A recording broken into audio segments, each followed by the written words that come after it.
Hello. All right, folks, let's keep going. New Living Translation. There were more than 40 of them in the conspiracy. They went to the leading priest and the elders and told them, "We have bound ourselves with an oath to eat nothing until we have killed Paul." And I want to explain, that in the book of Acts, the apostles, it's Acts of the Apostles. And in this chronological, story of everything that happened after Jesus ascended, um, these guys were troublemakers. The sheep, the apostles, they stirred up trouble just by going around and telling the truth as they were led in the Spirit to go do. And trouble or tribulation found them. And just like it's my phone number, Acts 14:22, we all through much tribulation enter into the kingdom. And so, of course, you can tell these apostles on their way to entering the kingdom, when the Lord calls them there, when he raises the dead in Christ. This is their journey of tribulation, stirring up trouble. It's their trouble. They were in trouble constantly. So here these cats were, we're not going to eat until we've killed him. We will kill him on the way. Oh, Paul, let me see. So you and the high council should ask the commander to bring Paul back to the council again. Pretend you want to examine his case more fully. We will kill him on the way. But Paul's nephew, his sister's son, heard their plan and went to the fortress and told Paul.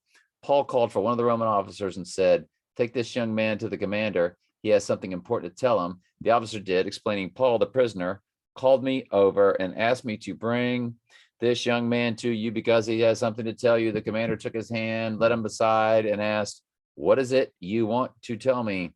Paul's nephew told him, "Some Jews are going to ask you to bring Paul before the high council tomorrow, pretending they want to get some more information." Get to the rest tomorrow. Speaking of get to the rest tomorrow, here's a continuation of a story that will continue through tomorrow. Therefore, Daniel went unto Arioch, whom the king had ordained to destroy the wise men of Babylon. He went and said thus unto him, "Destroy not the wise men of Babylon. Bring me in before the king. I will show unto the king the interpretation." Then Arioch brought in Daniel before the king in haste and said thus unto him, "I have found a man of the captives of Judah that will make known unto the king the interpretation."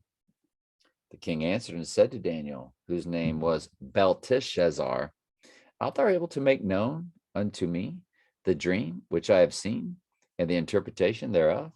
Daniel answered in the presence of the king and said, "The secret which the king hath demanded cannot the wise men, the astrologers, the magicians, the soothsayers show unto you the king, unto you, king." But as it's written, show unto the king, even though he's speaking to the king. So he's speaking to the king in the third person while he's talking to him. "But there is a God in heaven that revealeth secrets and maketh known to the king Nebuchadnezzar what shall be in the later days. Thy dream and thy visions of thy head upon thy bed are these, semicolon.